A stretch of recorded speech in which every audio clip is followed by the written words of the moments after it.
من الشیطان الرجیم بسم اللہ الرحمن الرحیم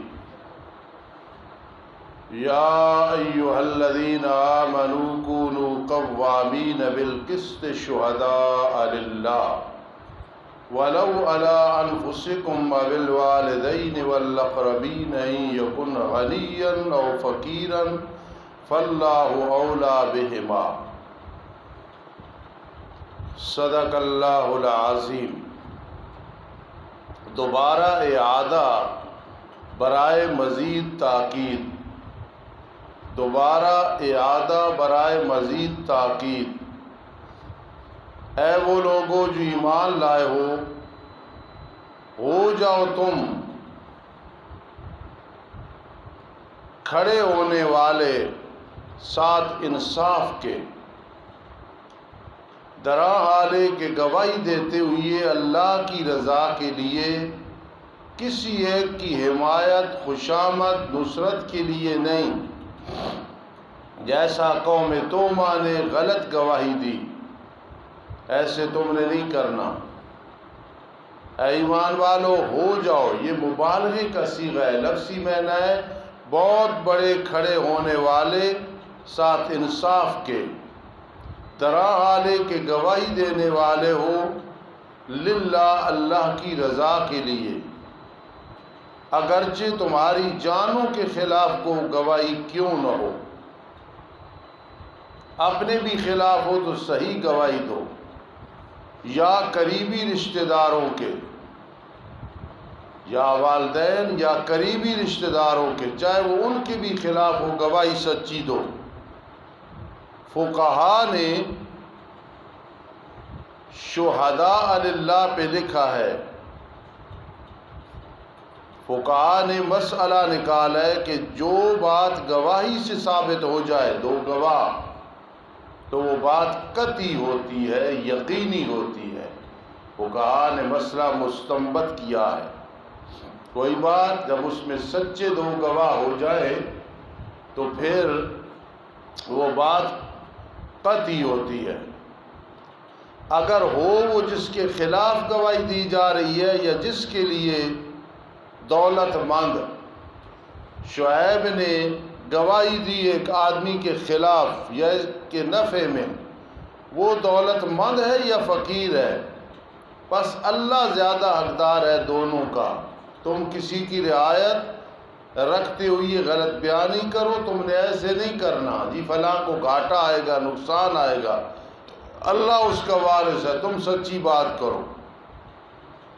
پس نہ تابعداری کرو تم خواہشات کی، ان تعدلوا اللہ تعدلوا، تفسیر جلالین میں لکھا ہوا ہے جی، یہ کہ تم انصاف نہ کرو، خواہشات کی تابعداری نہ کرو، کس بات میں کہ انصاف نہ کرو، اور خیال کرنا مخافت ان تعدلوا، واسطے ڈر اس کے کہ تم کہیں حق سے پھر نہ جاؤ، نہ تابعداری کرو خواہشات کی، واسطے ڈر اس کے کہ تم حق سے پھر جاؤ۔ یہ تفسیر ابو سعود میں لکھا ہے، کراہیتاً ان تعدلوا اے عن الحق، پھر اس کا معنی پھرنا ہوگا، اللہ تعدلوا یہ کہ تم انصاف نہ کرو، یہ تفسیر جلالین میں ہے۔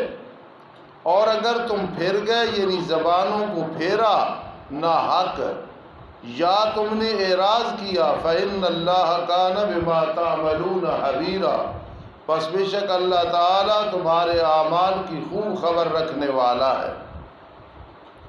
یا ایھا الذین آمنوا، زجر ہے منافقین کے لیے، اے وہ لوگو جو ایمان لائے ہو، آمنو ایمان لیا واللہ اور اس کے رسول کے ساتھ۔ سوال پیدا ہوتا ہے کہ بھئی ایمان کو کہا جائے ایمان لا تو یہ تو صحیح ہے، اور ایمان والے کو جو کہا گیا ایمان لانا تو اس کا کیا مطلب ہے؟ جواب، اے وہ لوگو جو ظاہراً ایمان لائے ہو، دل کے ساتھ بھی ایمان لے آؤ، اللہ اور اس کے رسول کے ساتھ، اور کتاب کے ساتھ جو اللہ نے اپنے رسول پہ اتاری ہے، اور اس کتاب کے ساتھ جو اتاری ہے اس سے پہلے، یعنی تورات انجیل کی حقانیت کے ساتھ ایمان لاؤ، اور عمل جو کرنا ہے تو وہ قرآن مقدس پہ کرنا ہے۔ اور جس نے انکار کیا اللہ کا اور اس کے فرشتوں کا اور کتابوں کا اور اس کے رسولوں کا اور دن آخرت کا، فقد ضل ضلالا بعیدا، پس تحقیق وہ بھٹک گیا دور کا بھٹکنا۔ ضل ضلالا جناس الاشتقاق ہے۔ ان الذین کفروا، زاجر برائے منافقین ما تحویف اخروی، زاجر ڈانٹ برائے منافقین ما تحویف اخروی، منافقین کو ڈانٹا جا رہا ہے، آخرت کے اعتبار سے ڈرایا جا رہا ہے۔ بے شک وہ لوگ جو ایمان لائے پھر کفر کیا، پھر ایمان لے آئے پھر کفر کیا، پھر کفر میں زیادہ ہوئی ہے، مرتے وقت تک مذاق بنایا ہوا ہے۔ ایمان پھر کفر، پھر ایمان پھر کفر، پھر زیادہ ہوئی ہے کفر میں، زندیق ہے۔ نہیں ہے اللہ تعالیٰ تاکہ ان کی بخشش کرے اور نہ تاکہ ان کی رہنمائی کرے راستے کی۔ اللہ ان کی بخشش بھی نہیں کرے گا، سیدھا راستہ بھی نہیں بتائے گا۔ بشر المنافقین، خوشخبری دے دیں آپ منافقین کو، مراد تحکم ہے۔ خوشخبری تو اچھی بات کی ہوتی ہے، جس طرح کوئی کسی کو نقصان پہنچائے تو اگلا کہے خوشخبری ہو بھائی تجھے، میرا یہ نقصان ہوا ہے۔ خوشخبری دے دے منافقین کو اس بات کی کہ ان کے لیے عذاب ہوگا دردناک۔ منافقین کی خیانت کا بیان ہونے لگا ہے اور ساتھ زجر بھی ہے۔ منافقین کی خیانت کا بیان ہونے لگا ہے اور ساتھ زجر بھی ہے۔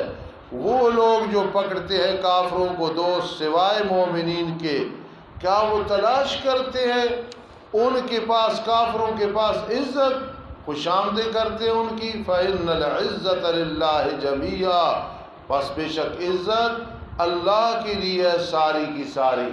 اگر کوئی کہے کہ استاد جی دوسرے مقام میں آتا ہے کہ عزت اللہ اور اس کے رسول اور مومنین کے لیے ہے، اور یہاں ہے فَإِنَّ الْعِزَّةَ لِلَّهِ جَمِيعًا، تو جواب یہ ہے اصلاً تو عزت اللہ کی ہے، آگے اللہ جسے چاہے عطا کرے، یہ مقصد ہے۔ یہ خزانہ بھی اسی کے پاس ہے، جس طرح اور جتنے خزانے ہیں اللہ کے پاس ہے، عزت و ذلت کے خزانے بھی اسی کے پاس ہے جی۔ وَقَدْ نَزَّلَ عَلَيْكُمْ فِي الْكِتَابِ، اور تحقیق اتارا اللہ نے تم پہ کتاب میں یعنی قرآن میں اس بات کو کہ جب تم سنو اللہ کی آیات کا انکار کیا جاتا ہے اور اس کے ساتھ مذاق کیا جاتا ہے۔ کل جس طرح ایک سوال تھا کہ کسی نے اپنے خامند کو کہا نماز پڑھو تو اس نے کہا اوپر نیچے ہونا، یعنی یہ رکوع سجود، اس کے ساتھ مذاق اور توہین کی۔ اور کسی مجلس میں کوئی مذاق ہو رہا ہو، کوئی مولوی نام نہاد مولوی کر رہا ہو، کوئی ذاکر مذاق کر رہا ہو، توہین کر رہا ہو، تو فرمایا یہ کہ جب تم سنو اللہ کی آیات کو کہ انکار کیا جا رہا ہے ان کے ساتھ اور مذاق کیا جا رہا ہے، پھر نہ بیٹھو ان کے ساتھ یہاں تک کہ وہ مشغول ہوں بات میں جو سوائے مذاق کے ہو۔ جب تک ایسا بکواس ہو رہا ہو، توہین ہو رہی، مت بیٹھو۔ انکم اذا مثلہم، تم ان کے ساتھ بیٹھ گئے تو بے شک تم اس وقت ان کے مثل ہو جاؤ گے گناہ کے۔ ہاں جی، تخویف اخروی، ان اللہ جامع المنافقین والکافرین فی جہنم جميعا، بے شک اللہ جمع کرنے والا ہے منافقین کو اور کافرین کو جہنم میں، درا حال ہے کہ اس میں اکٹھے ہوں گے۔ اس منافقین سے مراد اعتقادی، جس کے اعتقاد میں منافقت ہو، جس کا عقیدہ ٹھیک ہو، پھر جب بات کرے جھوٹ بولے، وعدے میں خلاف ورزی کرے، امانت میں خیانت کرے، بات کرے گالیاں دے، وہ جو ہے عملی منافق ہے۔ اور یہاں اعتقادی منافق کی بات ہو رہی ہے۔ بے شک اللہ تعالیٰ جمع کرنے والا ہے منافقین کو اور کافرین کو جہنم میں، سب کے سب کو۔ الذین یتربصون بکم ربنا تقبل منا، بسم اللہ الرحمن الرحیم۔ بے شک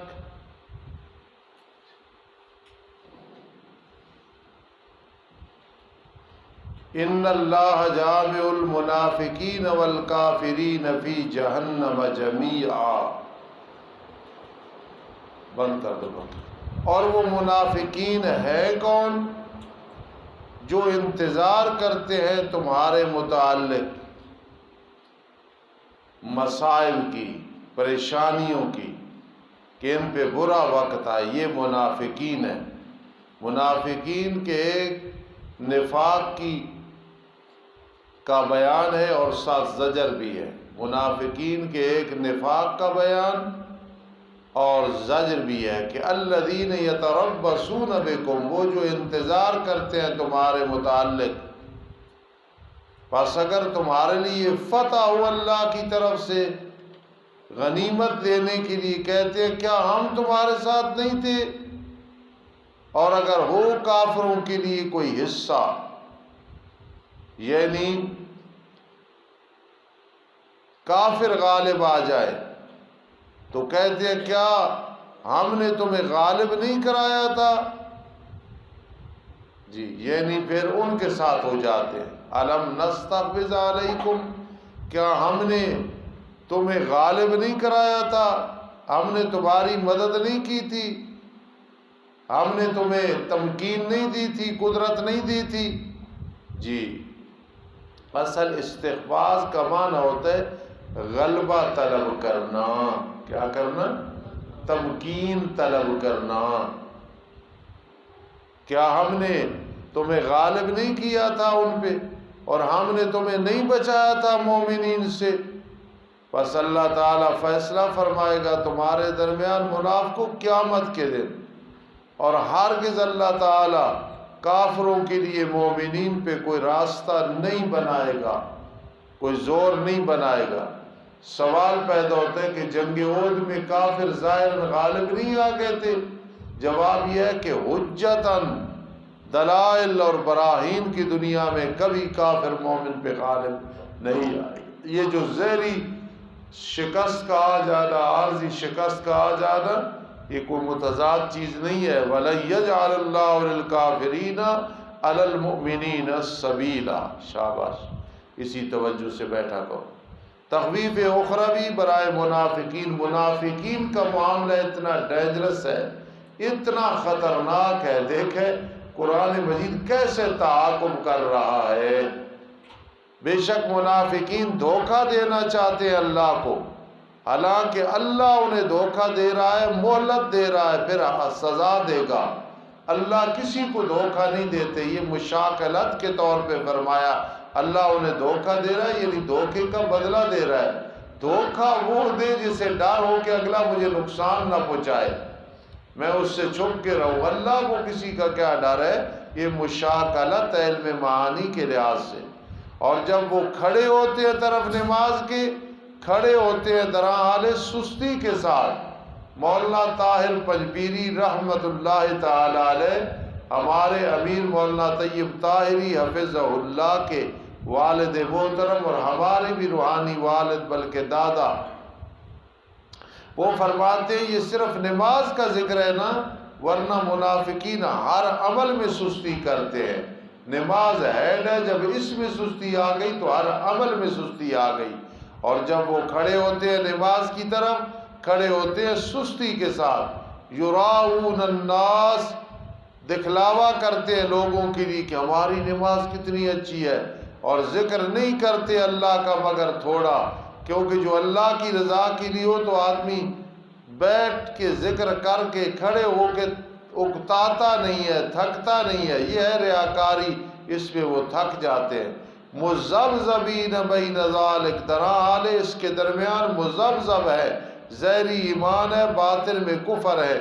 لا الہ الا، نہ مومنین کی طرف ہے قلبی طور پہ، نہ کافروں کی طرف ہے زبانی طور پہ. یہ منافقوں کا معاملہ ایسے ہے. وَمَن يُضْلِلِ اللَّهُ، اور جسے اللہ گمراہ کر دے جس طرح ان لوگوں کو گمراہ کیا، فَلَن تَجِدَ لَهُ سَبِيلًا، پس ہرگز تو اس کے لیے کوئی راستہ نہیں پائے گا. زاجر برائے منافقین. اے ایمان والو، نہ پکڑو تم کافروں کو دوست سوائے مومنین کے. تمہاری دوستی، تمہارا تعلق، محبت، پیار وہ مومنین کے ساتھ ہونا چاہیے، کافروں کے ساتھ نہیں ہونا چاہیے۔ زاجر برائے منافقین۔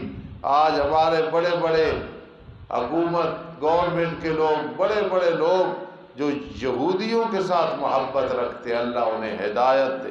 اے ایمان والوں، نہ پکڑو کافروں کو دوست سوائے مومنین کے۔ کیا تم ارادہ کرتے ہو کہ بناؤ تم اللہ کو آپ پر واضح دلیل؟ کل جب اللہ تعالیٰ عذاب دینے لگے تو اللہ کے پاس کتنی بڑی برہان اور دلیل ہوگی، کیوں تم میرے دشمنوں کے ساتھ محبت رکھتے تھے۔ بشارت برائے مومنین مخلصین الا الذین تابوا، اور اس سے پہلے پھر تخفیف اخروی برائے منافقین آ گئی۔ بے شک منافق لوگ جہنم کے نچلے درجے میں ہوں گے اور ہرگز نہیں پائے گا تو ان کے لیے کوئی مددگار۔ مولانا ایک سوال پیدا ہوتا ہے کہ کافر احبس ہے بنسبت منافقین کے، ٹھیک ہے، تو پھر منافق جہنم کے نچلے درجے میں کیوں ہوں گے؟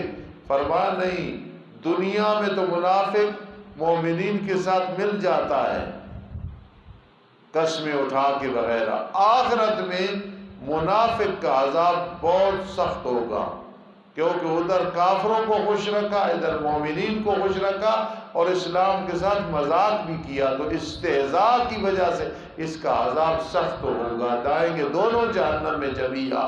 لیکن انہوں نے جو استہزاء کیا نا، اللہ یستہزئ بہم، اللہ تعالیٰ ان کو ان کے استہزاء کا بدلہ دے گا۔ کہتے تھے نا انما نحن مستہزئون، ہم تو مومنین سے استہزاء کر رہے ہیں۔ کسی سے استہزاء اور مذاق کرنا اس کی سخت سزا ہے، اس لیے فرمایا ان المنافقین فی الدرک الاسفل من النار، بے شک منافق لوگ جہنم کے نچلے درجے میں ہوں گے۔ عبداللہ ابن ابی منافق کتنا اسلام کو نقصان پہنچایا ہے اور کیسے لوگوں کو جو ہے مطمئن کر لیتا تھا زبانی کلامی اور ایسی جیسی فصاحت اور بلاغت کے ساتھ کہ اگلے لوگ متاثر ہو جاتے تھے۔ اس لیے بے شک منافق لوگ جہنم کے نچلے درجے میں ہوں گے۔ ایک ہوتا ہے منافق اعتقادی، ایک ہوتا ہے عملی۔ اللہ عملی منافقت سے بھی بچائے، یہ سبب بنتی ہے پھر حقیقی منافقت اور اعتقادی منافقت۔ اور میرے عزیزو، کل تم نے تدریس کرنی ہے، نمازیوں کے ساتھ واسطہ ہوگا، برادری کے ساتھ واسطہ ہوگا۔ آج اس دور میں بھی منافقت بڑی ہے، ہر کسی پہ اعتماد نہ کرنا، ہر کسی پہ اعتبار نہ کرنا ورنہ خطا کھاؤ۔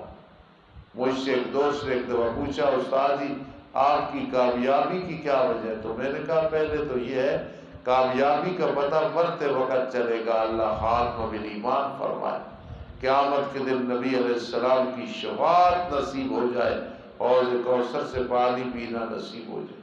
باقی تو نے پوچھا تو میں نے کہا اس کو کہ ایک وجہ یہ ہے کہ بھروسہ اللہ پہ رکھتا ہوں اور یہ ڈر نہیں ہوتا کہ یہ دوست، یہ شاگرد، یہ معاون چھوڑ گیا کیا ہوگا، کچھ بھی ذہن پہ اثر نہیں ہوتا۔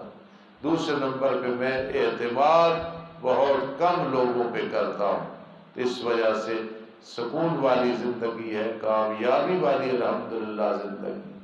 جو یہ ہوتا ہے یہ بھی میرا خصوصی نمازی ہے، یہ بھی میرا خصوصی دوست ہے، میرا خصوصی، وہ کوئی خصوصی نہیں ہوتا ہے۔ سب سے پیار، اخلاق اور محبت، ہمدردی کے ساتھ زندگی گزارو، لیکن ہر کسی پہ اعتماد اور اعتبار نہ کرو ورنہ نقصان اٹھاؤ۔ نمازی آپ کے ساتھ ہوں گے، مجھے 36 سال یہاں ہو گیا بفضل اللہ تعالی، بہت اچھے لوگ ہیں، لیکن یاد رکھنا جہاں بھی امامت خطابت کراؤ گے بہت کم ہوں گے جو دل کے ساتھ تمہارے ساتھ ہوں گے، ورنہ اندر کینہ ہوگا، بغض ہوگا۔ اللہ پہ بھروسہ، اللہ کی ذات پہ بھروسہ، نبی اکرم صلی اللہ علیہ وسلم کے ساتھ محبت، صحابہ کرام، ائمہ اعظام اور نیک لوگوں کے ساتھ محبت، انشاءاللہ کامیابی۔ ہرگز یہ نہیں کرنا ہے، ہر کسی پہ اعتماد اور اعتبار نہیں کرنا ہے۔ تو منافق لوگ جہنم کے نچلے درجے میں ہوں گے، ہرگز نہیں پائے گا تو ان کے لیے کوئی مددگار مگر وہ لوگ جو نے توبہ کی، یہ خوشخبری ہے، اور اصلاح کر لی اپنی حالت کی اور جنگل لگا لیا اللہ کو یعنی قرآن اور دین کو، وَأَخْلَصُوا دِينَهُمْ، اور خالص کیا اپنے دین کو اللہ کی رضا تلاش کرنے کے لیے، خالص کیا اپنی پکار کو اللہ کے لیے، الا للہ الدین الخالص۔ بس یہ لوگ مومنین کے ساتھ ہوں گے، قیامت کے دن، چونکہ دنیا میں دین میں ان کے ساتھ ہے، جو ان کے ساتھ وعدے انہیں بھی یہ ملے گا، اور ان قریب عطا کرے گا اللہ تعالیٰ مومنین کو اجر عظیم۔ ما یفعل اللہ بعذابکم، کچھ آیات ایسی ہوتی ہے نا، آدمی کہتا ہے یار پورا قرآن پڑھ کے اطمینان ہوتا ہے، لیکن یہ کو خصوصی میری توجہ ہے اور میری یہ پسندیدہ آیات ہے، ورنہ پورا قرآن پسندیدہ ہوتا ہے۔ جس طرح ساری اولاد ہوتی ہے تو آدمی کہتا ہے یار یہ میری اولاد، یہ نہیں، اس سے زیادہ پیار۔ شاگرد بڑے بڑے ہوتے ہیں، یار یہ میرا شاگرد۔ تو اس لیے مجھے اس آیت کریمہ میں بہت رونا بھی آتا ہے اور خوشی بھی ہوتی ہے اور سبق بھی ملتا ہے۔ کیا کرے گا اللہ تمہیں عذاب دے کے؟ عذاب قبر ہو گیا، قیامت کے دن ہو گیا، دنیا کیا کرے گا اللہ تمہیں عذاب؟ ہمارے ایک استاد تھے، بزرگ تھے، والد، جب وہ سزا دیتے تھے بچپن میں تو زمانے طالب علم ہی ہوتا ہے، کھڑا کر دینا یہ بھی سزا ہے، کان پکڑانا یہ بھی سزا ہے، غصے ہونا، تھپڑ مارنا، تو وہ فرماتے تھے کوئی مزہ نہیں آتا تمہیں سزا دینے میں، تم تنگ کرتے ہو تو میں سزا دیتا ہوں۔ تو اللہ فرما رہے کیا کرے گا اللہ تمہیں عذاب دے کے اگر تم نے شکر ادا کیا اس کی نعمتوں کا اور تم ایمان لے آئے بطور شکر، تم ایمان لے آئے اللہ کے ساتھ۔ وَقَانَ اللَّهُ شَاكِرًا، اللہ تعالیٰ شکردان ہے۔ اللہ تو کسی کا شکر ادا نہیں کرتا، اللہ شکردان ہے، کسی کا عمل ضائع نہیں کرتا، خوب جاننے والا ہے تمہارے احوال کو، خوب جاننے والا ہے تمہارے اعمال کو۔ کل انشاءاللہ صبح 5ویں پارے کا امتحان بھی ہوگا اور 6واں پارہ انشاءاللہ شروع کریں گے۔